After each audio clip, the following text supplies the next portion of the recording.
You think your days feel repetitive? Imagine living in a world where every day is shaped by sunrise and sunset, by the seasons and the soil, where there are no screens, no engines, no clocks on the wall. You do not arrive in the village with a shout or a drum roll or any great turning point. You simply wake up there as if this is where you have always been, as if there was never a time you were not listening to these same quiet sounds. It is still dark when you first become aware of yourself. You are lying on a straw mattress in a small timbered cottage in a medieval village somewhere in Europe. The exact year and place don't matter. It is sometime between harvests and wars, sometime between the great stories that end up in chronicles. The village is not famous. No one here is a knight or a king or a bishop. They are just villagers, peasants, craftsmen, children, elders, and you are one of them. For a little while you stay where you are. You feel the slight prickliness of straw under the rough linen sheet. Straw mattresses in a village like this are simple. A sturdy sack filled with straw or reeds, flattened over time, sometimes topped with a thin wool blanket. It has its own particular smell. Dry grass, dust, a faint hint of old smoke from years of fires in the same room. You share this sleeping space with others. Most families do. A cottage usually has one main room, perhaps a small loft above for extra bedding. Privacy is not a familiar luxury here. People sleep close to one another for warmth. There is comfort in that closeness and routine. Breathing surrounds you, slow, regular, from different directions. Someone near your feet gives a tiny, half-formed snore and then settles again.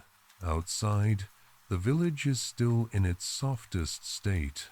If these slow journeys help you relax and drift off, I'd really appreciate a like or a subscribe. It helps more sleepy minds find these stories. And I'm always curious, where are you listening from? And what time is it there right now?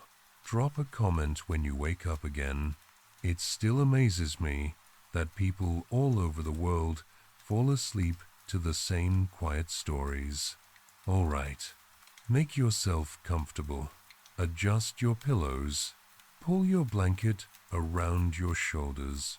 Let your breath slow just a little.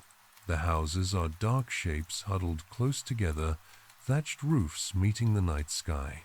No chimneys of brick here. Smoke from hearths will curl out through little gaps where the thatch isn't perfectly tight. The air holds a cold that has crept in through every crack and under every door. You listen. The village is not silent. You hear a faint shifting from the byre attached to the house, the low, moist sound of a cow rearranging herself on her bedding of straw, the dull thud of a hoof against wooden boards, a soft, questioning low that doesn't quite rise into a full moo. In many medieval houses, the animals are not far away. People and beasts share walls, even share the same building. The warmth of the animals rises, helping to take the edge off the sharper cold. Their smell, manure, hay, warm fur is as ordinary here as the smell of dust in a modern living room. Somewhere, not far away, a rooster gives a confused, early crow. It is too soon. The sky has not yet begun to pale, but he crows once anyway, as if testing his own voice. You breathe in and out, slowly. Your mind tries to reach for anything demanding, anything urgent. There is nothing. In this village, there are no clocks on the wall, no printed schedules. Time is a steady thing you feel in your bones more than you see. You rise with light, you rest with dark. Between those, you work, but in rhythms you already know. You shift slightly. The coarse linen of your shirt rubs against your skin. Linen is common here, made from flax, spun and woven in the village or nearby. It is not soft like the fabrics you might be used to now. It is sturdy and slightly stiff, but it breathes and it lasts. The wool blanket over you has a faint scratch to it. It is dyed a dull brownish color, more from the natural color of the wool than from any dyes. Bright colors exist in the medieval world, but not on everything. Strong blues and reds require plants or minerals that cost money or time. Everyday things are often undyed or tinted with whatever is easiest to gather. A brown from bark, a yellow from certain weeds. You open your eyes. There is nothing dramatic to see. Rafters of rough timber cross above you, holding up the thatch. The wood is darkened by years of smoke rising from the hearth below. The smoke has left a thin layer of soot that makes everything slightly blackened, but also preserves the wood from insects. To one side, in the faint grayness that leaks in from a small shuttered window, you can just make out the shape of a low table, a bench, and a few wooden bowls stacked together. Simple, handmade things, none of them identical. A household in a village like this might own only a handful of bowls, a couple of pots, a few spoons. Enough, but never more than enough. On a peg near the door, you see your outer tunic, wool, woven thick, the color of wet earth. Hanging beside it, a cloak, also wool, with a slightly darker tone where it has absorbed years of weather, rain, fog, the greasy ghost of smoke from torches. You do not move yet. Instead, you let your mind wander gently outward, across the village. There are perhaps 20, 30 houses here, maybe 50 if it is a relatively large place. They cluster around a small church with a short, sturdy tower. Nearby, there is a well or a spring, a place where water can be drawn, where people meet and talk. There might be a small pond or a stream where ducks paddle and children sometimes fall in. Most of the land beyond the houses is given to fields. Long strips of open arable land divided among villages in narrow bands. A medieval village field system often has 3 great fields rotated in turn, one with wheat or rye, one with barley or oats or legumes, one left fallow to rest, no fences, just the memory of where one family's strip ends and another begins, sometimes marked by a stone or a ridge. Further out, there is rough pasture, common land, where animals graze, cattle, sheep, geese. Beyond that, perhaps a patch of woodland, used for firewood, for foraging, for pigs to root among fallen acorns. No major road passes by. Just a rutted track used by carts and the occasional traveler. The great movements of kings and armies mostly go somewhere else. This is a place where life unfolds slowly, one similar day after another. Someone beside you stirs. A quiet voice, still half in dreams, mutters something you don't quite catch, then falls silent again. The cottages here are not insulated by thick walls of silence. Every movement, every murmur becomes part of the shared soundscape of the family. Finally, there is a change in the darkness. Not much, just a slight softening of the shadows near the shuttered opening. Dawn is beginning to consider itself. You let out a slow breath and begin to sit up. The straw mattress crunches faintly under you. Bits of straw sometimes work their way through the fabric. You might find a loose stalk or two clinging to your shirt. People in these houses sometimes change the straw a few times a year, more often if there is time and material. It is never perfect, but it is enough. Your bare feet touch the packed earth floor. It is cool and firm, slightly uneven. In some houses, there are simple reeds or rushes scattered over the floor, changed occasionally to keep things cleaner. But right now, you feel just the hard ground. The air has a layered smell. Smoke from last night's fire, animal warmth from the byre, sourness from old ale in a jug, the faint tang of manure and damp wool. None of it is unexpected. People living here do not experience fresh, sterilized air the way you know it. For them, these smells are simply what a lived-in house smells like. A slow movement across the room tells you someone else is rising too. Perhaps an older family member, or simply someone whose internal sense of time always wakes them first. They move quietly, trying not to wake everyone at once. Early rising is a habit. There are chores that prefer twilight: milking cows, lighting fires, feeding animals. You reach for your tunic. The wool is cool and slightly rough, but familiar. You pull it over your head, slide your arms into its sleeves. The cut is simple: long, straight, reaching to around your knees, belted at the waist with a length of woven cord. Shirts and tunics like this are common clothing for villagers. They are made to be practical more than flattering. Repairs are visible in the fabric, neat but obvious. You find your leggings or hose, woolen or linen tubes that cover your legs, held up by ties. On cold days, they matter. Today, as you pull them on, you feel the chill retreat slightly. Your feet look for your shoes.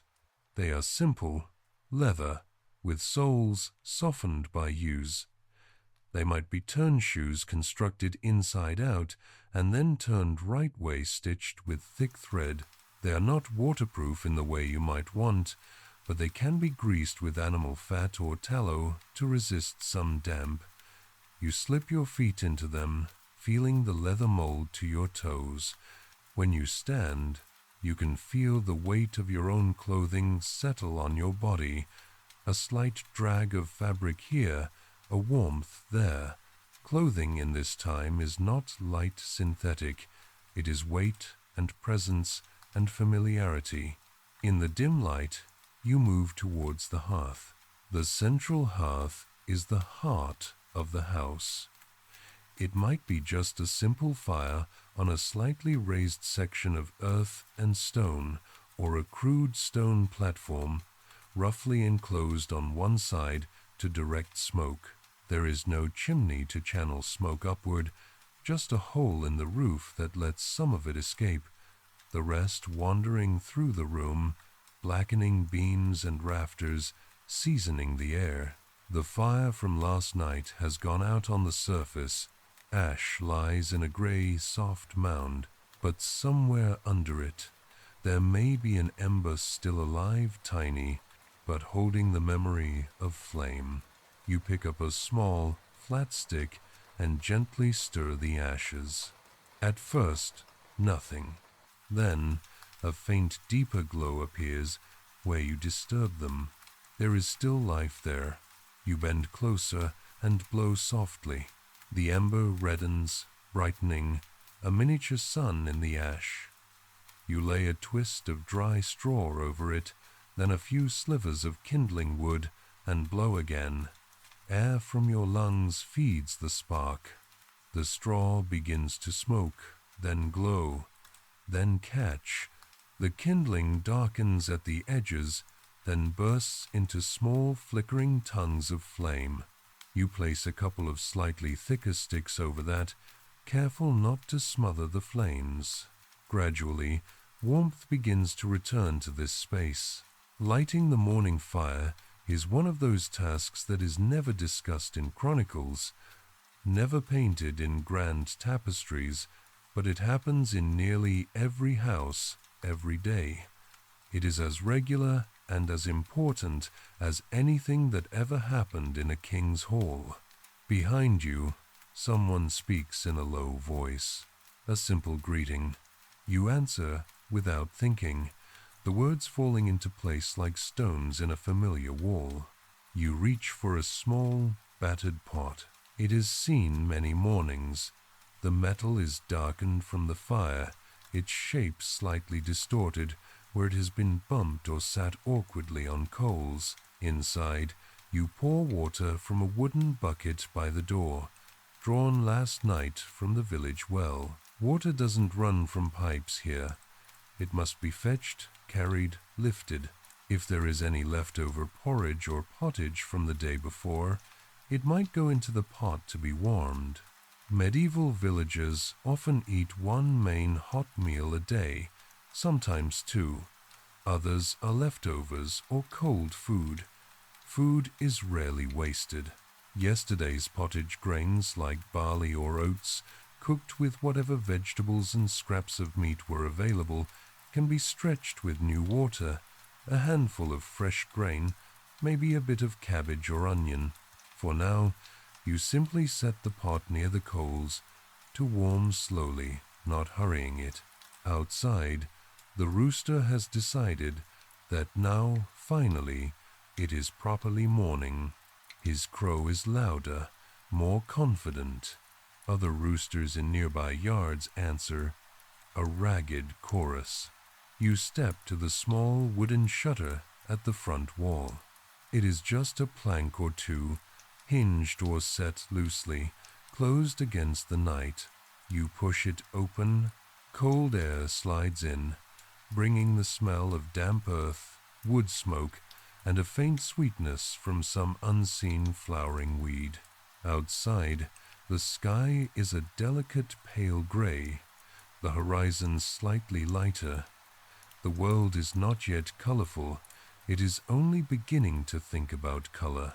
You see the outline of other cottages, raw timber, wattle and daub walls, thatched roofs, small openings like yours.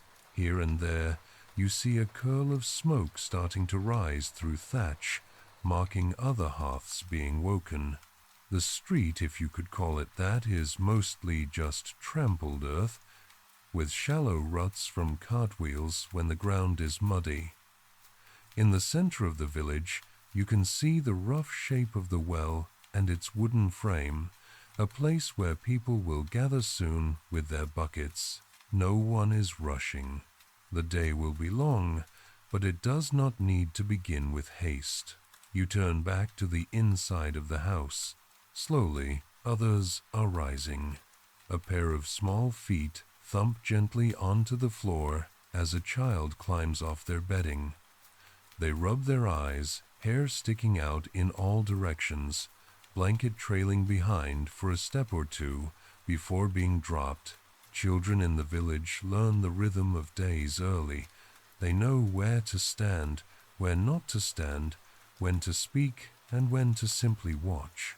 An older woman, perhaps a mother, perhaps a grandmother, ties a cloth over her hair, smoothing it back. Hair is rarely left loose in daily life here. It's more practical to keep it covered, pinned, or braided, especially around the hearth, around food, around work. You move to the door. The latch is simple. A wooden bar, a loop of leather. You lift it gently and step outside into the chill.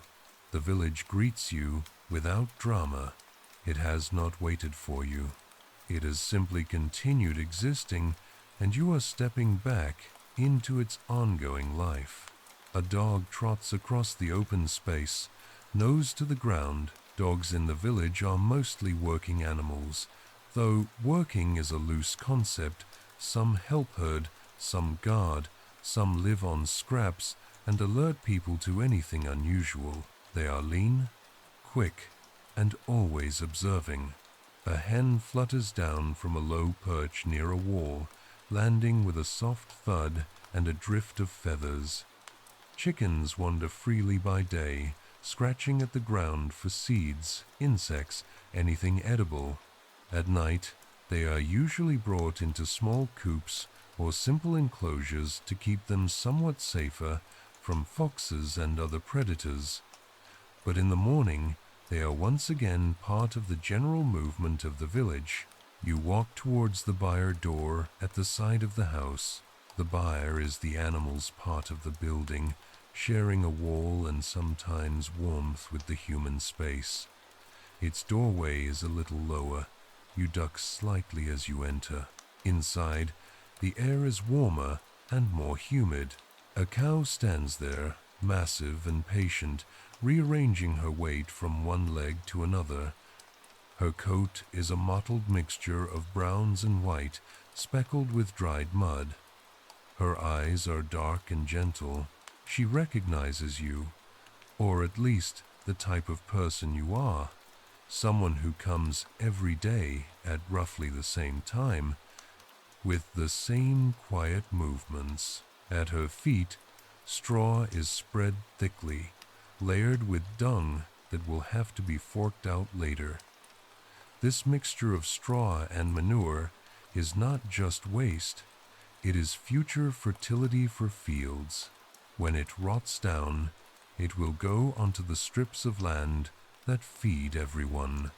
You run a hand along the cow's flank. She shifts slightly and exhales. You have done this so many times that your body does not need instructions. It knows where the stool should go, where the bucket should be placed. Milking is not glamorous, but in a village like this, it is fantastically important. Milk can be drunk fresh, but more commonly it becomes cheese, butter, or simple curds, foods that can be stored longer or traded. You sit and begin. Your hands move in a steady rhythm, drawing milk into the bucket in a series of soft, wet sounds. The cow chews slowly while you work, grinding feed or hay between her teeth, occasionally flicking her tail to chase a fly that hasn't yet learned how early this place awakens. While you milk, the village continues to wake. You hear a neighbor's voice calling quietly to someone inside their house. You hear the creak of a cartwheel as someone prepares to move something heavy. Maybe manure, maybe firewood. You hear the distant clack of wooden clogs on a doorstep. None of these are loud. They are just part of the daily background. When the bucket is full enough, you stop. You give the cow a final pat, check that she has enough hay, then stand and carry the bucket back to the house, being careful not to spill. Every drop is valuable. There is no refrigeration here. Milk that is not used quickly will sour, but even sour milk can find a place in recipes, in cheese making, in feeding animals. Inside, the hearth fire has strengthened. Flames now lick around thicker pieces of wood, sending out a steady heat. The pot of water is beginning to tremble slightly at the surface, tiny bubbles clinging to the edges. Someone, perhaps you, perhaps another pair of hands, adds a scoop of grain to it. Barley, oats, or a mixture, depending on what this family has. You strain some of the milk, removing any stray bits of straw or dust, then set some aside to warm gently, perhaps with a little rennet if cheese is to be started later. The rest might be eaten as part of breakfast or used in a thin porridge. Breakfast in a medieval village is not extravagant. Bread is the backbone of meals here, but bread is not baked daily in every cottage. Often, there is a communal oven used by the village on certain days. Families knead their dough at home, Then take it to the oven to be baked with everyone else's. Today, there is a loaf left from the last baking day, rough, dark, made with flour that is neither perfectly sifted nor perfectly consistent, often containing bits of bran and sometimes other grains mixed in. You cut it with a simple, sharp knife. The crust is firm, perhaps a bit tough. The interior is dense. You slice pieces for the others in the house, counting without thinking. This one for the older hands that work the hardest, this smaller one for a child, this medium one for yourself. Food is not measured by numbers on wrappers. It is measured by habit, by gut feeling, by how much is left stored in bins and barrels. Bread can be dipped in the warm grain porridge, or in a little milk, or eaten with a small piece of cheese if there is any ready. Sometimes there might be an onion, a bit of salt, if these are not too precious at the moment. On special days there might be eggs, or a piece of meat, or bacon, but this day is not special. It is simply ordinary. You all sit. There is no elaborate table setting. A low board serves as a table, or sometimes people simply hold their bread and bowls in their hands. Wooden spoons scrape gently against wooden bowls. The sounds are small and regular. As you eat, the talk is also small. No grand debate. A word about the weather. How cold it felt in the night. How the sky looked just before dawn. Medieval villagers pay close attention to weather because it shapes everything. Sowing, harvest, whether the roads are passable, whether thatched roofs will drip or stay dry. You might discuss which strip of the field needs attention today, or which animal has seemed listless, and whether it should be checked more closely. Additions to the day's tasks come up. A fence that needs mending, a roof patch that has to be checked before the next rain, a neighbor who needs help lifting a heavy beam. No one is planning a revolution. They are simply keeping a small community alive. When the meal is over, bowls are scraped as clean as they can be with bits of bread. Nothing with calories is wasted. A little water will rinse the bowls, and that rinsing water might go to animals or be thrown out near the dung heap, where anything organic can eventually return to the soil. Children are given small tasks. Very young ones might be asked merely to stay where they're told or to watch a toddler. Older children might help bring in more wood, watch the geese, carry messages from one house to another. Adulthood arrives early in terms of responsibility. A 10-year-old here might be trusted with jobs that would surprise you. You reach for your cloak. Outside, the day has now properly begun. The sky is still pale, but the sun is some distance above the horizon, hiding behind thin cloud or mist. The light is diffused, shadows are soft. You step out into it. The village green, if there is one, is more a patch of trampled earth than a manicured lawn. A few tufts of grass fight to survive. Perhaps there is a tree or two. A linden or an oak, leaves just beginning to open if it is spring, or falling in slow drifts if it is autumn. People are already moving. A woman passes you, carrying a pair of buckets hanging from a yoke across her shoulders, walking towards the well. Each step is practiced. She knows how to balance the weight. At the well, she will wait her turn, exchange a few words with others, lower bucket, draw water, lift, pour, then carry the load back, her muscles long since adapted. A man walks past with a simple wooden rake over his shoulder, heading toward the fields. Behind him, a small boy trots, carrying nothing, but trying to match his father's stride. Geese cross your path in a loose group, their heads bobbing, their voices making a soft, continuous commentary on everything they see. Geese are valuable in a village like this, feathers, meat, and a noisy alarm system when strangers come. In the distance, the small church stands quietly. Its stone is a different color from the timber of the houses, a pale gray or brown, roughly worked. The tower is squat and solid rather than soaring. A few narrow windows let in limited light. A simple bell hangs there, ready to be rung to mark times of day, to call people to worship, to mark major events, birth, marriage, death. You walk toward the fields. The path is familiar. Your boots find it easily. Along the way, you pass hedges made of woven branches, low ditches marking transitions between houseplots and the outer lands.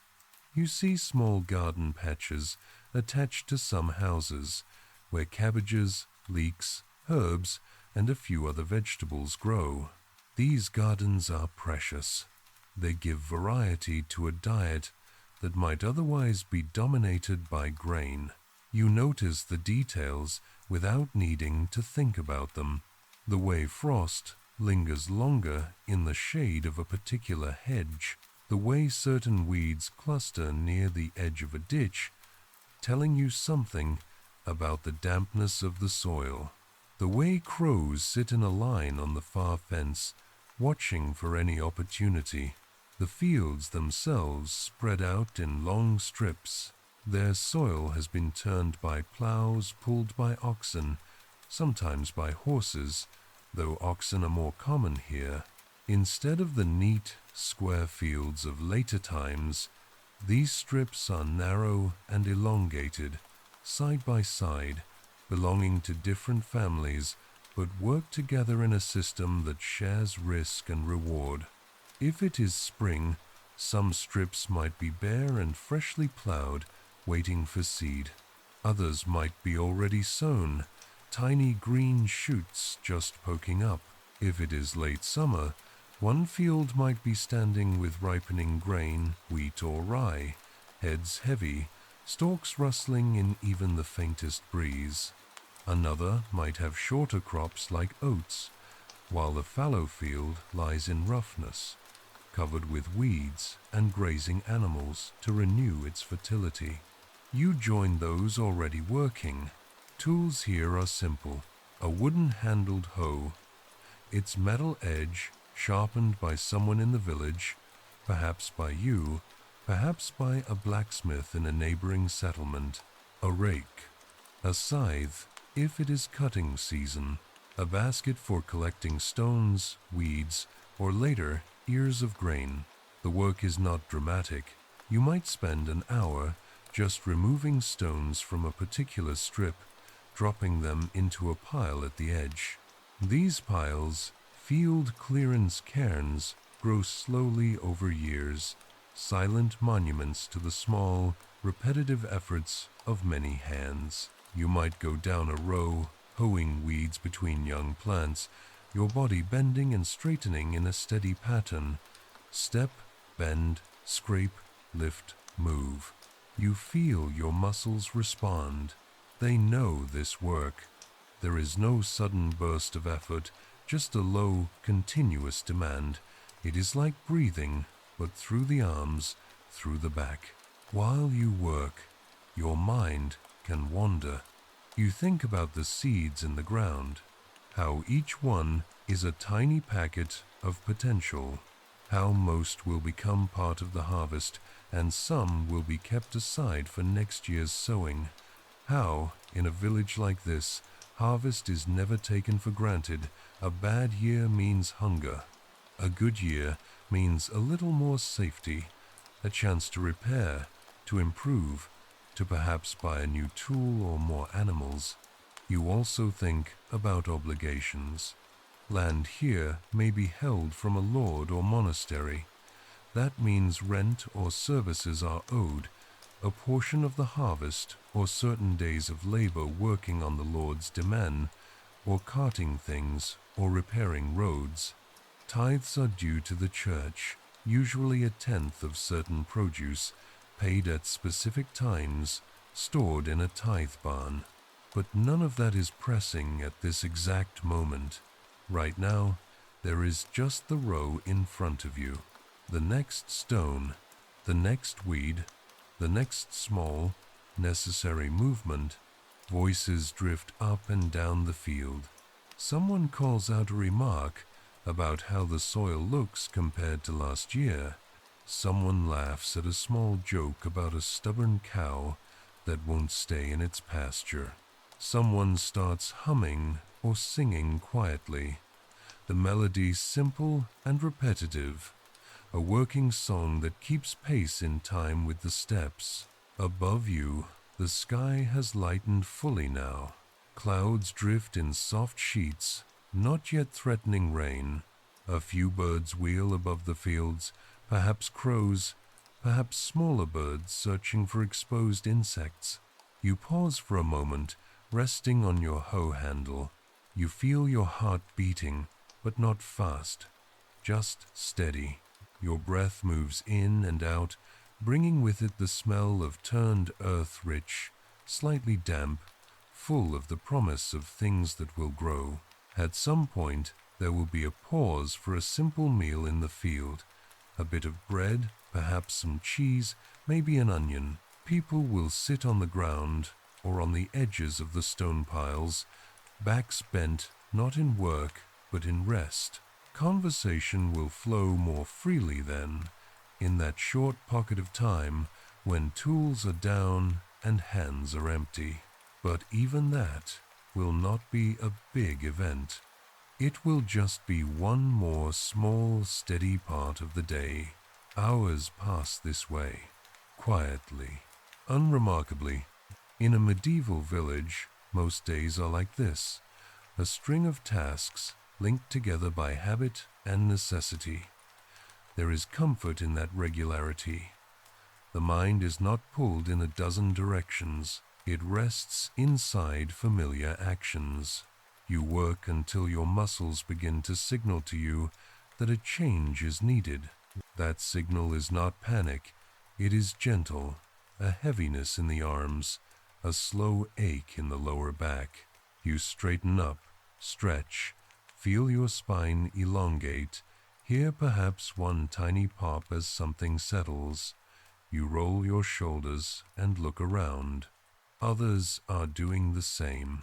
It may be time to return to the village for midday or for another chore. On your way back, you notice more details that, in another life, you might overlook. A tree near the path has had its branches cut at a certain height, leaving them to regrow. Pollarding cutting branches like this is a way to gather wood while keeping the tree alive. These branches might be used for fuel or for weaving fences. A section of ground near a ditch is dotted with small yellow flowers. They emerge early in the year, and people here might know them by name. Not their Latin scholarly names, but the names that tell you what they're used for. Some might cure headaches, others might be used in teas for stomach pains. A child is standing at the edge of the village pond, throwing bits of old bread into the water. Ducks crowd in, their bodies bobbing, their beaks chattering softly on the surface. The bread is not wasted. It returns as eggs, as meat, as fat. Everything circles back. In front of one house, a woman has set up a simple frame to dry cloth linen, washed and wrung, now hanging in the cool air. The cloth is a dull, off-white. Bright, clean white requires effort, ash, sometimes particular clays or chalks. Everyday fabric stays somewhere between gray and cream. You pass by the church. Its door is partly open. From inside, you hear a faint murmur of voices, perhaps a priest reciting a short office, perhaps someone stopping in to say a prayer. The stone around the door is worn smooth where people's hands have brushed it over years. Perhaps some villagers won't go in today. Perhaps others will, to mark a particular saint's day, or to ask for good weather, or to give thanks for something ordinary. You do not feel compelled to go in or stay out. The church is simply part of the village, as the hearth is part of the house, as the field is part of the day. So many things here are not extraordinary. They are simply there. You return to your own cottage. Inside, the fire has burned down a little, leaving a bed of coals that still give off heat. Someone has set a pot nearby again, perhaps now with a different mixture in it. Some vegetables from the garden, a bit of grain, maybe a small piece of salted meat if it can be spared. Pottage is a constant in this world, shifting with whatever is available. You step in. You smell the mixture as it cooks. Onion, cabbage, something earthy like turnip. The smell is not extravagant, but it is solid and reassuring. You sit on the bench. Take off your cloak. Let your shoulders rest. You notice your hands.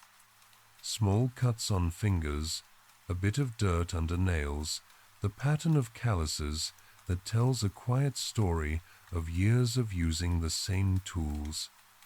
Hands in a medieval village are never perfectly clean. Even after washing in a basin, some stain remains in the lines of the skin, a mark of contact with soil, with wood, with animals. Someone offers you a cup of small ale. Small ale is not a modern beer, heavy and strong. It is weak, brewed with low alcohol, consumed daily because water, while drinkable, is not always trusted alone. This ale is cloudy, slightly sour, not particularly intoxicating. It is more like a flavored, safer liquid made from grain and effort. Children may drink it too, in watered forms. You lift the cup and sip. The taste is familiar grain and yeast, a faint bitterness at the back of your tongue. You set the cup down and simply sit. There is nothing else you urgently need to do in this exact moment. The pottage will take its time. The day outside is still there, still moving, but the house is a small pocket of slower time. The older woman in the house has taken out some wool, combing it gently with wooden cards. The wool is from the family's sheep, or from a neighbor's, traded perhaps for some other good.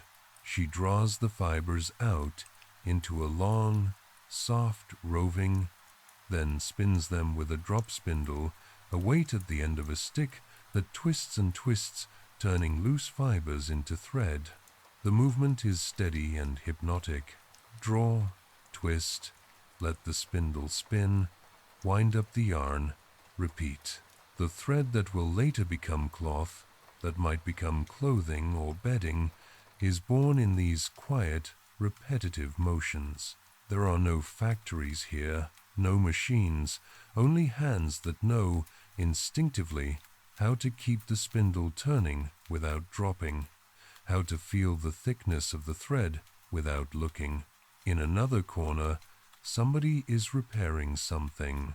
A shoe, perhaps, with a new bit of leather for a sole, or a broken wooden spoon being smoothed and reshaped, or a piece of harness tightened and stitched.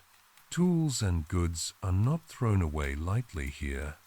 Replacement means labor someone's, and perhaps money, which is always in limited supply. So things are mended, and mended again until they cannot be. You are surrounded by small sounds. The soft scrape of wool against wool carders, the faint bubbling of cooking food, the occasional pop of a coal in the hearth, the slow, steady exhale of someone taking a moment to rest. Outside, the day continues its arc. The sun climbs a little higher, then begins the long, slow slide downward, though you cannot see the sun itself from inside the house. You feel its movement only in the quality of the light, in the warmth on the wall near the shutter, in the way shadows shift at the doorway.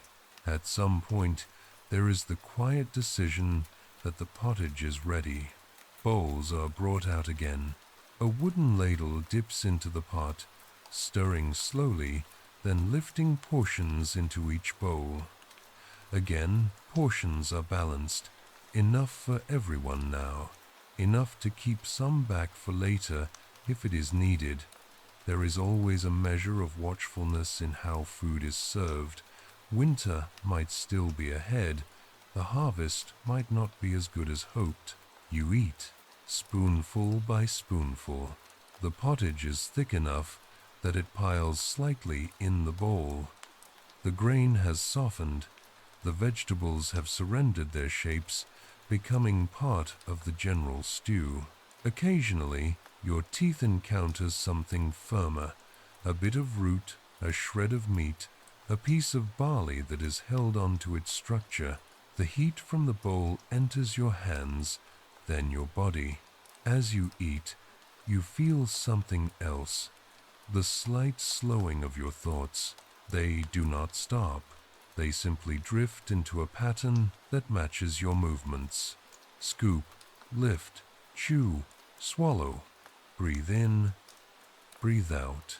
Someone tells a small story, not a great one, not something that will be written down, perhaps about how, on the way back from the field, they saw a fox in the distance, its tail briefly visible among the hedges, or how the new wedges in the plow seemed to hold better than the old ones, or how the neighbor's cow got out again and wandered into the lane, needing 3 people to push her back.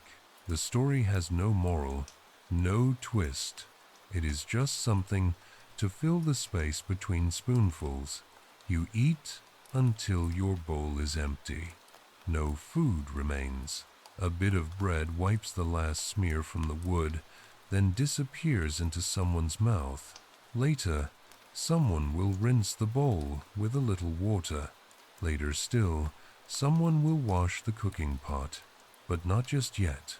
There is a small, shared quiet after eating, the kind of pause that happens in many times and places, when people sit briefly with the feeling of being full, not overfull, just satisfied. There is still work to be done in the afternoon. There will be animals to check again, perhaps cloth to be washed in the stream, beaten on stones, laid out to dry, perhaps lines of flax to be turned, beaten, processed, perhaps a trip to the small mill, if the village has one, where grain can be ground into flour under the turning of a water wheel. Perhaps a visit to a neighbor, to borrow something, to help with a task, to check on an older person who does not come out as often. Days in the village are not empty, but they are not crammed either. There is time within the work, and there are seasons within the year. In spring, there is sowing, lambing, the careful watching of weather. In summer, weeding, tending, small harvests of early vegetables. In late summer and autumn, the great harvest of grain, an intense period when the entire village may be in the fields from first light to last.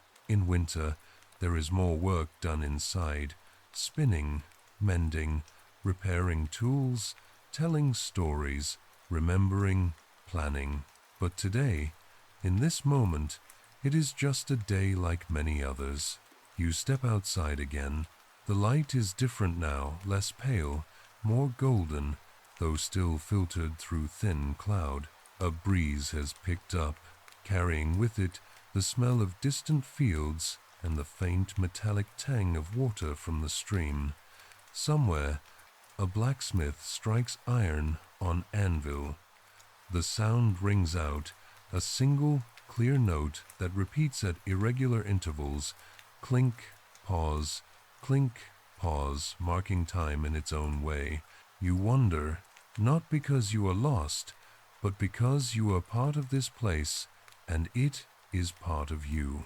Down by the stream, you see women washing cloth, standing with skirts hitched up, hands red from cold water, beating linen against stones, then stretching it out.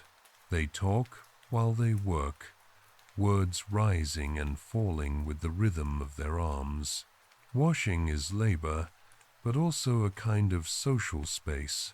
A little further, you see children playing some simple game with stones and sticks, their laughter not wild but easy, rising and falling like the sound of wind in leaves. Their games imitate the work they see. One child pretends to be a plowman, another to be an ox, another to be the Lord's steward. It is all a kind of gentle rehearsal of the world they are entering. A cart creaks by on the track, pulled by a pair of oxen, their slow steps grinding the wheels deeper into the ruts. The man walking beside them holds a staff, not using it aggressively, just as a way to tap a wheel here, to guide a horn there. On the cart, you see sacks of grain, perhaps being taken to the mill, or brought back from it. You watch all of this without needing to judge it, without needing to compare it to anything. It simply is. The daylight, having swelled to full, will begin now to loosen its hold. Afternoon will settle into early evening. The sound of the blacksmith will fade as he lets the fire cool. Dogs will begin to circle closer to doors, sensing that scraps and bones are more likely as cooking starts again. Smoke will thicken over the village as more hearths are stoked for the evening meal. You feel your own body's response to this change, a slight heaviness in the limbs, a slight softness around the edges of your thoughts. You already know, even without clocks, that later you will return to the same straw mattress, the same rough linen, the same wool blanket. You will lie down again with the same smells, the same sounds, the same roof overhead. And tomorrow, the village will still be here. The fields will still be here. The byre, the well, the stream, the church, the pond. No armies will march through in the night. No royal decree will suddenly transform everything. The life of this place is made up of thousands of tiny movements, repeated and repeated, each one small, each one necessary. You walk back towards your cottage as shadows lengthen. In the doorway, you pause and look back once at the village. The light now is softer, more golden. It slides along the thatch, traces the edges of door lintels and window frames, catches on the surface of the well water. You breathe in. The air is cooler than it was at midday. Somewhere, a bell rings from the church tower, just a simple note, calling people perhaps to a short evening prayer. Some will go, others will continue with their tasks. The bell does not insist. It simply marks the time. You step inside. The hearth glows. Voices murmur. The room is a small, warm universe within the larger one outside. You close the door behind you, not to shut the world out, but just to give shape to the space where you will spend the night. You do not need to think beyond this evening. The rest of the novel, more days, more seasons, more slow details of this medieval village, will unfold in the same unhurried, careful way. For now, you can let your thoughts settle like the embers in the hearth. You can imagine the feel of straw under your shoulder, the sound of a cow shifting in the byre, the soft scrape of a wooden spoon in a bowl, the steady, quiet breathing of people sleeping nearby. Nothing urgent waits. Nothing dramatic demands attention. Life in the medieval village will continue, one small, slow fact at a time. And as you imagine that, you might find your own breathing slowing to match it. In and out, in and out. The fields can wait. The well can wait. Tomorrow's bread can wait. For tonight, the village is safe, and you are only a small, welcome part of it. The evening in the cottage does not rush toward its conclusion. It arrives slowly, like the way a shadow lengthens across a field. You are sitting on the same bench as before, the warmth of the hearth reaching your hands and face, while the corners of the room deepen into darkness. The fire is not large. Wood is precious. It is fed carefully. One stick, then another. Enough to keep a bed of coals alive. Enough to heat food and keep the small space from becoming too cold, but never enough to blaze wastefully. Above the hearth, a simple crook of wood or iron holds the pot at a particular height. People here have learned by experience which height means simmering, which means boiling, which means just keeping something warm. There are no dials or numbers to set, but there is memory in hands and eyes. How tall the flame should be, what sound the pot should make when it is just right. In one corner, a small oil lamp has been lit. Its flame is smaller and steadier than the fire's, fed by rendered animal fat or a plant oil, depending on what is available. The wick is a twist of cloth, burned and trimmed and replaced when it gets too short. The lamp's light reaches a little further into the room, making small things visible that would otherwise vanish in the hearth's glow. The line of bowls on a shelf, the curve of a spoon, the texture of a woven basket. Someone has taken out a bit of sewing, not fancy embroidery or rich cloth, just a shirt that needs mending. The linen has worn thin at the cuffs, the elbow has a small hole. The needle used is a simple tool, maybe bone, maybe metal, with a large enough eye to handle the thicker thread. The stitches are small and even, closing the gap, reinforcing the thin patch so it can last a little longer. Clothing in this village is not something you replace because you are tired of it. It stays with you, sometimes for years, sometimes passed from one person to another as they grow into it or out of it. Nearby, a child sits on the floor, idly stacking small bits of firewood into different shapes. To them, each piece can be a house, a cart, a wall, a tower. Toys here are simple. A stick can be a sword, a shepherd's staff, or the mast of a ship. A stone can be a cow, a coin, or a pilgrim on the road. The imagination fills in details that objects do not provide. The older woman continues to spin wool. The drop spindle turns, hanging from the growing thread, twisting fibers into strength. Once the spindle is heavy with spun yarn, she will wind it off and start again with more loose wool. Later, this yarn might be woven into cloth on a simple loom, perhaps in the same room, perhaps in a neighbor's house. Looms are large and awkward. Sometimes they are dismantled between uses, sometimes they occupy a side of the room for weeks. You watch her hands for a moment, the way they pull, twist, and release. The rhythm is smooth and practiced, like a tune hummed under the breath. It is work, but it is also something else, a way to turn time into something tangible, thread that can warm bodies against winter. Someone suggests a story, not because it is a special night, but because evening is often when stories are told here. They are not all grand tales of saints and knights, though those exist too. Many stories are small, about the village itself, about things that happened long before anyone now living can remember them clearly. Tonight, The story that begins is about the old oak at the edge of the common pasture. It is not a magical oak in the sense of enchanted forests, but it has its own quiet significance.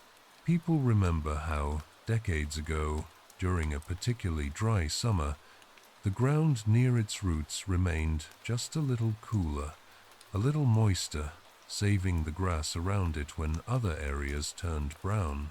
They say that when storms come, lightning always seems to avoid that tree, striking instead somewhere further off.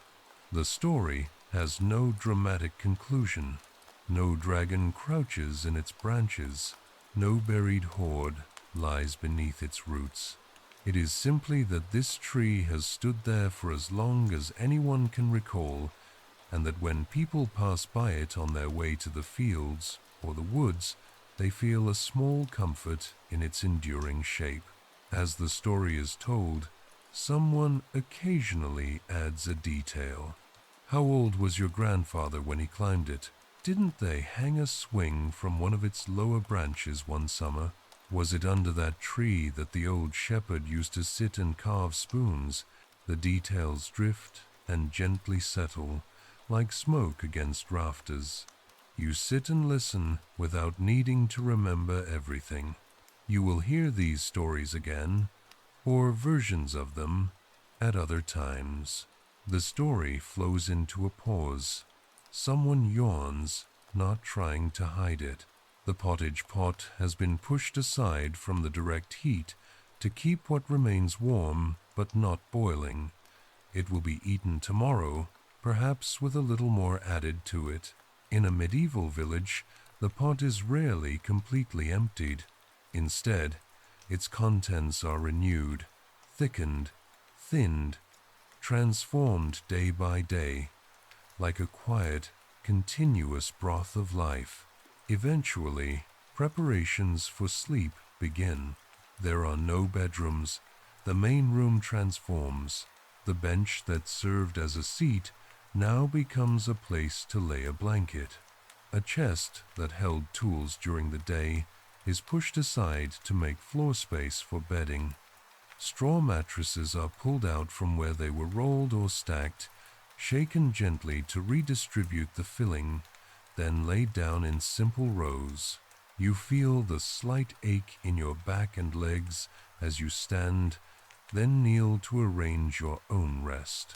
There is an order to where people sleep. Children near the warmer parts, older ones where drafts are more likely. People who need to rise in the night for the animals or for an early walk sleep closer to the door. You know your place without needing to be told. The embers in the hearth are arranged carefully. They are not allowed to go out entirely if it can be helped. Starting a fire from nothing takes more time and effort, more tinder and flint, so the coals are gathered together, a few small pieces of wood laid nearby, ready to be coaxed back into flame in the morning. The oil lamp is extinguished. As the flame dies, the room slides into a deeper, softer darkness. Your eyes adjust. You can still make out the pale shapes of faces, the lumps of blankets, the faint gleam where a bit of metal catches a hint of remaining light. Outside, the sky has darkened fully, stars scattered across it like seeds. You lie down. The straw mattress rustles beneath you, a familiar sound. You pull the wool blanket over yourself, feeling its weight settle across your shoulders and chest. The roughness of the fabric against your cheek is not unpleasant now. It is just part of the sensation of being wrapped up, of being enclosed in warmth. Around you, others also settle.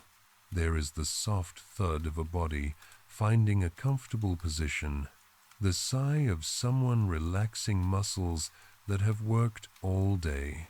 A quiet murmur as a child asks a last small question, then receives a short answer that satisfies them enough for sleep.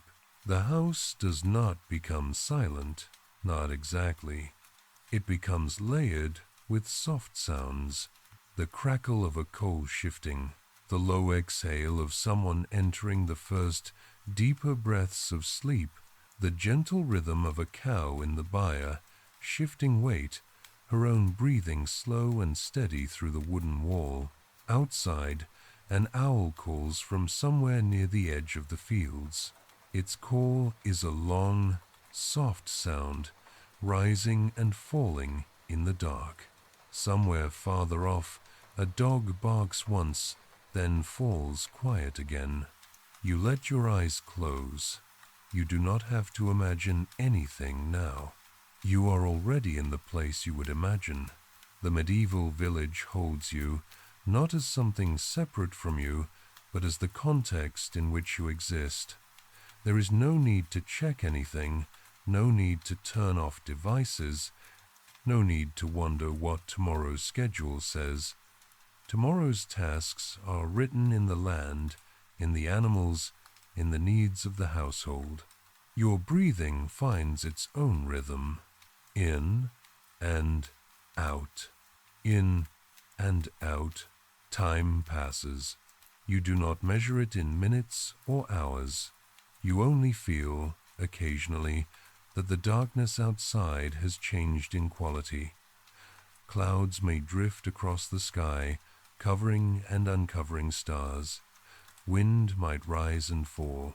At some point, rain might tap faintly on the thatch above, a soft, irregular pattern, but the night does what nights have always done. It holds the village in a kind of soft pause. When you next become aware of yourself, it is not because of any alarm. It is because the ordinary small changes of morning have begun. Someone on the straw near you shifts, sits up, yawns quietly. From the byre comes the first questioning sound from the animals, sensing that something is different in the air. The darkness near the shutter is not as dense as it was. A thin band of gray lies there. You open your eyes. The room is still mostly dark, but you can see a little more than your own hand now. The outlines of the rafters above are faintly visible. The heap of blankets on the next mattress looks less like a single lump, more like someone under it. You stretch. Your muscles remember yesterday, but they do not complain loudly. Their soreness is a familiar companion. You have not pushed them into some unusual sudden strain. You have simply used them as they were meant to be used. You sit up. Let your feet find the floor. Feel the cool earth under your soles. The morning routine has begun again, almost identical to yesterday's and to the many mornings before it. The hearth is coaxed back into life. Ash is brushed aside, embers prodded, breath applied, straw added. The fire responds, not with a roar, but with soft crackles and small flames. Water is fetched from the bucket, poured into the pot, set to warm. Outside, the rooster clears his throat again, once, then again, louder. You dress in the same kind of clothing as before. Linen shirt, woolen tunic, ties for your legs, simple leather shoes. Each piece has its own slight weight, its own familiar smell of smoke and sweat and the outdoors. The air today feels slightly different as you open the shutter. There is a dampness in it, a hint of fog lying low over the fields. The sky is a uniform gray, the kind that suggests a day without sharp shadows. You see drops of moisture clinging to the edges of thatch, to the bare branches of a tree, to the rim of a wooden bucket by the door. You step outside and feel the chill touch your face more insistently. It is not bitter cold. It is just the kind that makes you instinctively lift your shoulders, tuck your hands into your sleeves, draw your cloak more closely around yourself. The village is adjusting too. People move a little more briskly at first, wanting warmth from movement. Smoke from the chimneys is thicker, hanging low before dispersing. The earth in the lane is damp and slightly sticky, clinging to shoes. You go to the byre as before. The cow is there, chewing slowly, breath visible in the cooler air. Her coat looks slightly darker where the damp has settled, but her routine is unchanged. She expects milking the way you expect the morning fire. As you milk, you notice the small sounds of rain beginning. Not a heavy downpour, just the fine patter of drops hitting the roof, the ground, any surface that will hold them. The thatch above you softens the impact, turning it into a gentle rustle. Days like this change the feel of the village, but not its structure. Fields may not be worked in the same way. Soil that was loose yesterday might now be clinging mud. Some tasks move indoors, more spinning, more repairs, more preparation of tools. Others, like tending animals, continue regardless of weather. Life here does not stop for rain. It flows around it. Later in the morning, you might go with others to the small woods on the edge of the village lands. Wood is needed. Branches that fell in previous storms might be gathered. Dead wood from trees might be cut carefully, respecting rights and customs about what is allowed. In many medieval communities, woodland use is regulated by long-standing rules. Who may take what, when, and in what quantity? The path to the woods is narrower than the one to the fields. It winds between hedges and small dips in the ground. Here and there, puddles form, reflecting small fragments of sky. You walk around them or through them, depending on how deep they look. The woods themselves are not dense, impenetrable forest. They are more like an area where trees have been allowed to remain, where undergrowth has had a chance to grow. Oaks, beeches, hazels. The ground is uneven, covered with leaves in some seasons, with low plants in others. Birdsong is different here than over the fields, less open, more layered, filtered through branches. You and the others carry simple tools, axes, small saws, maybe just knives for cutting brush. The goal is not to clear large spaces, it is to collect what can be taken without harming the continued growth of the wood. You learn to recognize fallen branches that are dry enough to be useful, as opposed to those that will only smoke and hiss on the fire.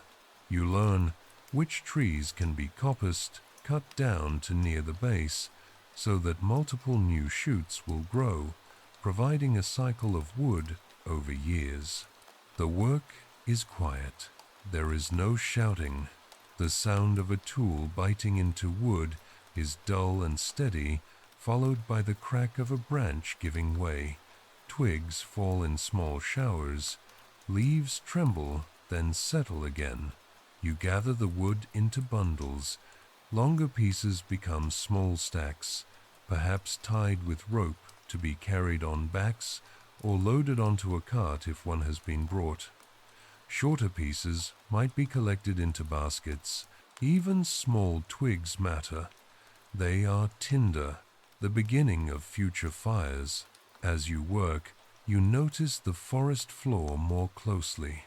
Mushrooms appear here and there, some with caps wide and flat, others small and pointed. Not all are safe to eat. Knowledge of which are and which are not is passed from older mouths to younger ears carefully.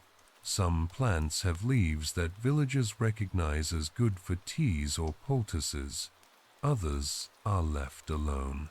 Occasionally, you pause and simply listen. Rain ticking on leaves. A distant woodpecker knocking at a trunk. The soft creak of a large tree swaying just slightly in the breeze. When the bundles are ready, they are lifted and carried back. The path feels shorter on the return, though the load is heavier. Back in the village, the wood is stacked against walls, under eaves, in small shelters where it can dry further. Each stack is a small assurance of future warmth, future cooked meals. Inside the cottage, the spinning may have continued the whole time you were away. Thread has grown into a larger ball. Perhaps someone has set up a loom in the corner, an upright frame, warped threads stretched vertically, weft threads ready to be passed in and out with a shuttle. Weaving is a slower, more deliberate process, one that demands attention in a different way. Each line of weft crossed in and beaten into place is a visible measure of progress. Lunch may be similar to yesterday's. A bowl of pottage, a slice of bread, a piece of cheese, its surface slightly cracked where the rind meets the softer interior. Meals here are not about novelty, they are about enough. Sometimes enough is a little more, sometimes a little less, but the goal is always that as many as possible should reach the end of winter with enough strength left to greet spring. After the meal, there might be time for another kind of work, something to do with flax, if the village grows it. Flax is a plant that gives both seed and fiber. Its seeds can be pressed for oil or eaten. Its stems, when processed, provide fibers that can be spun into linen.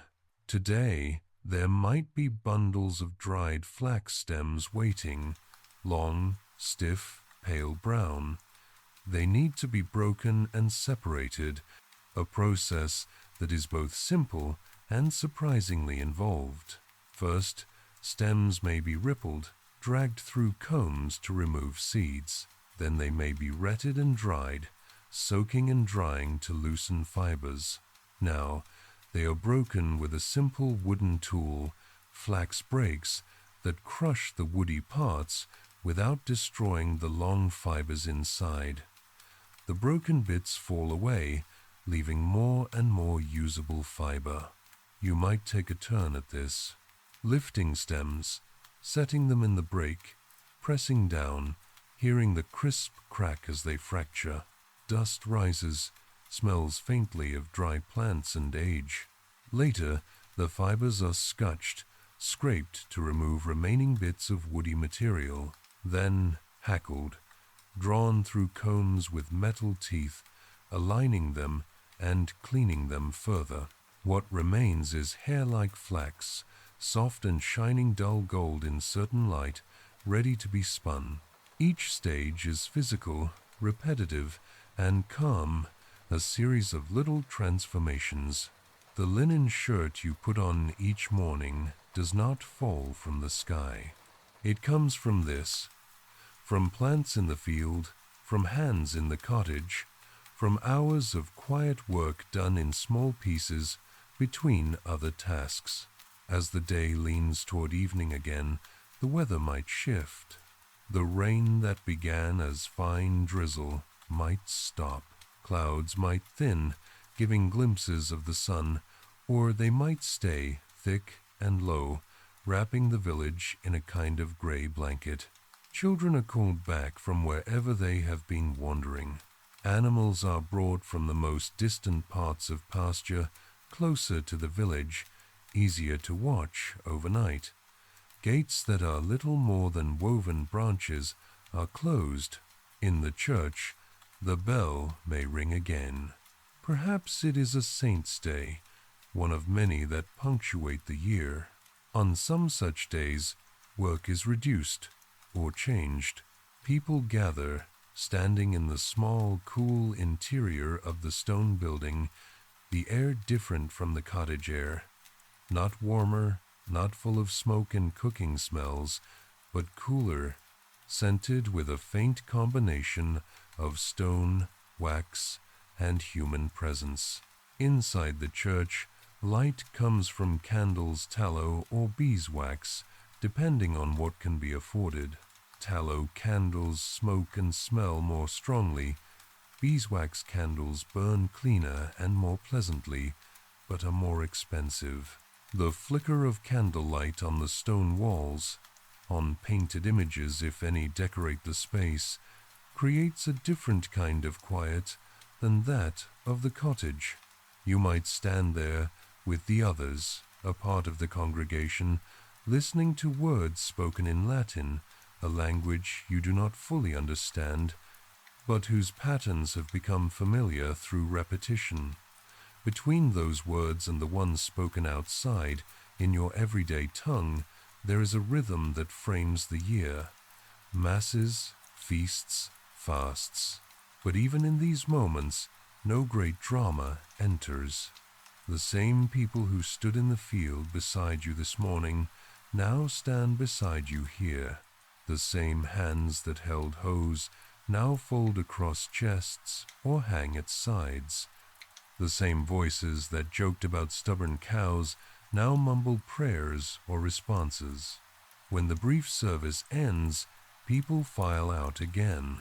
They step back into the same village, under the same sky, toward the same houses. On some days, traders might come through, setting up small stalls near the church or at the edge of the village, selling salt, iron goods, perhaps cloth from elsewhere, perhaps knives, pots, icons, ribbons. People come to look, to handle the goods, to weigh their coins, or consider what they might offer in barter. Possessions here are few. Any addition is considered carefully. But today perhaps is not one of those days. Today is simply another link in the unbroken chain of ordinary time. You go back to the cottage. Supper is much like the afternoon meal, perhaps slightly thicker or larger if work has been heavy, perhaps slightly thinner if supplies are being stretched. Bread, pottage, maybe an egg or two shared between several people, boiled and cut. A new story might be told tonight, perhaps about the time, years ago, when the river flooded and the water rose to the edge of the village, but did not quite enter. People remember that morning, waking to see their own reflections in a sheet of water where there is usually only mud and grass. How they moved animals to higher ground, how they watched the water slowly retreat, leaving behind silt that made the next season's grass particularly green. Again, the story has no catastrophe, only a slight shift and then a return. Or someone might talk about the market town farther away, where they went once or twice, or where someone else has been. The town is larger than the village, with more houses, more people, more noise, more smells. Shops and stalls line streets. Craftspeople work in dedicated spaces. For a villager, such a place is bustling, almost overwhelming. The telling of the town's details, its larger church, its stone bridge, its busy inns, becomes a kind of quiet spectacle for those who rarely leave the village. But for now, even the town is far away. Your world is contained in this cottage, these voices, this fire.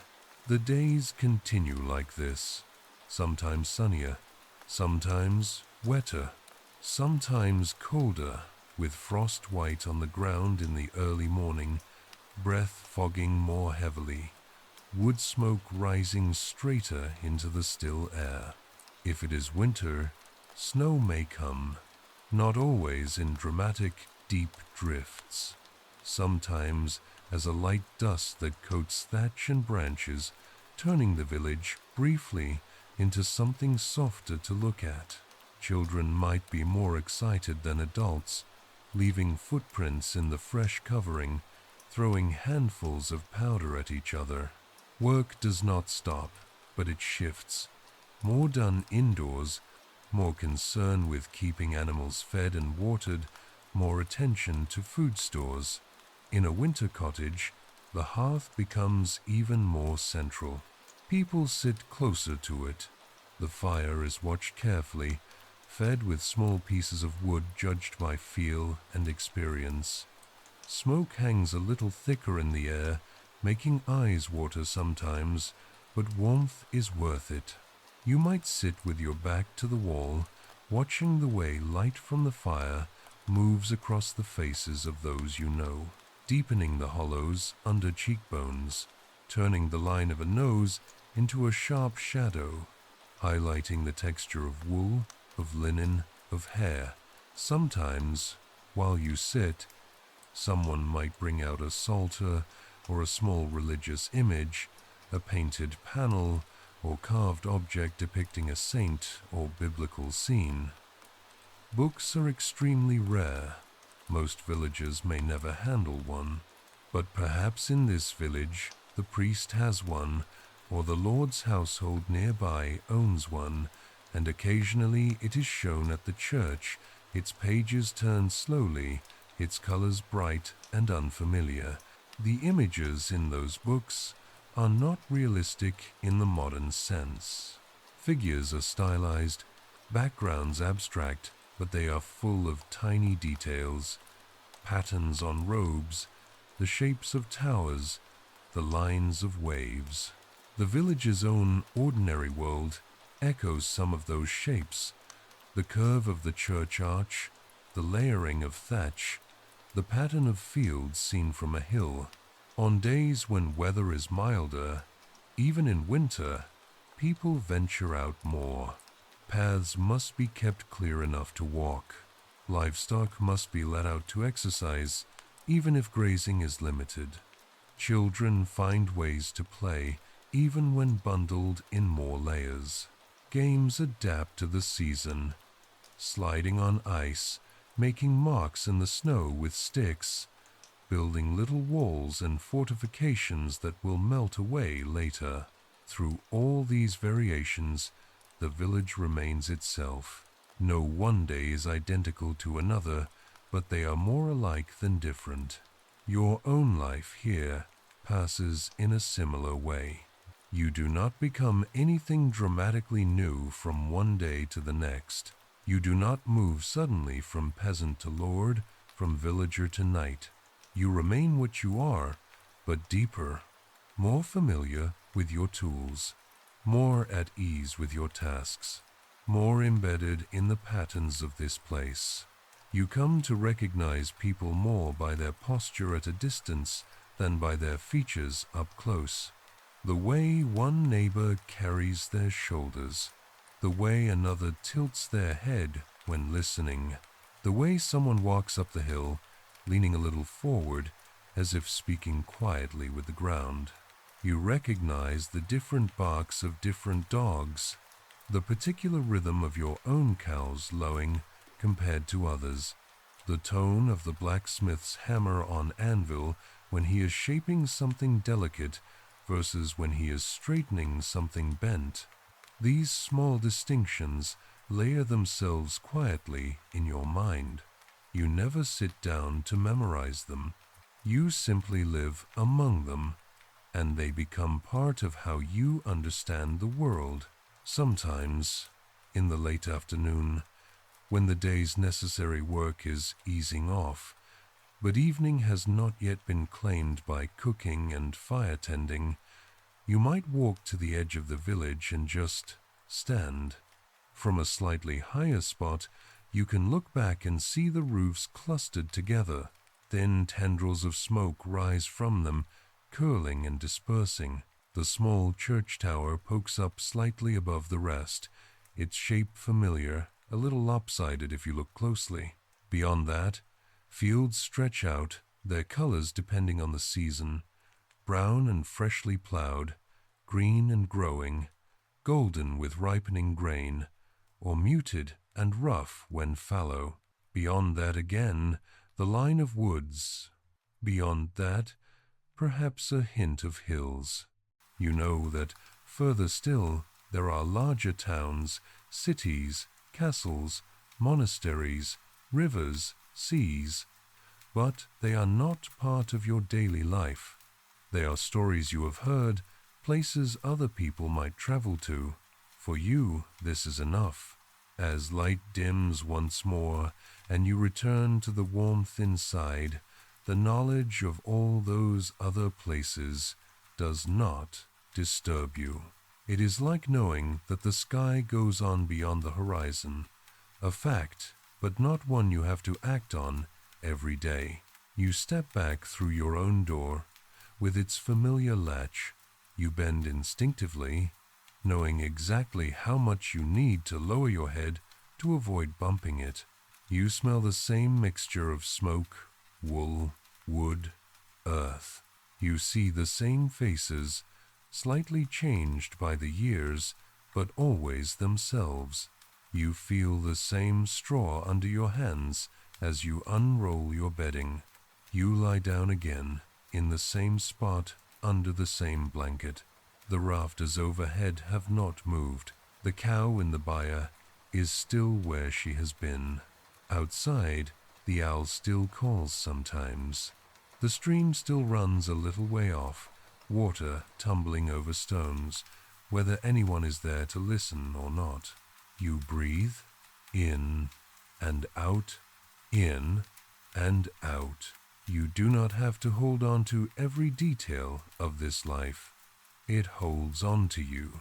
The slow facts of the medieval village, bread rising in a shared oven, thread twisting on a spindle, water being drawn from a well, animals being moved from field to byre, continue their quiet cycle.